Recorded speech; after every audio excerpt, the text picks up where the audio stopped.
नमस्कार मंडळी, पुस्तकांचं जग या यूट्यूब चॅनलमध्ये तुमचं खूप खूप स्वागत आहे. या चॅनलमध्ये मी एखादं पुस्तक वाचलं तर त्या पुस्तकात मी काय वाचलं हे मी तुमच्याबरोबर शेअर करते. एक भाकरी तीन चुली हे देवाजी झिंजाडे यांची कादंबरी आहे.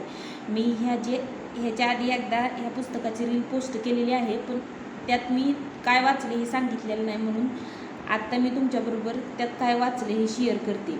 एक भाकरी तीन चुली ही कादंबरी खूप छान आहे. या पुस्तकात पारू हे मेन पात्र आहे. या पुस्तकात पारूची जिद्द चिकाटी पाहायला मिळते. आपल्यावर किती जरी संकट आलं तरी आत्महत्या कधी करायची नाही, जगत राहायचं हे पारूने दाखवून दिलेलं आहे.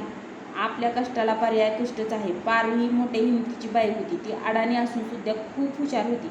आपल्या मुलाला शिक्षणाची प्रेरणा तिनेच दिली. तिच्या आयुष्यात तिला भेटलेली माणसं तिला अनुभव देऊन गेली. चांगल्या माणसांनी तिला चांगला अनुभव दिला, वाईट माणसांनी तिला वाईट अनुभव दिला. विधवा बाईकडे बघण्याचा माणसाचा दृष्टिकोन खूप काही शिकून जातो.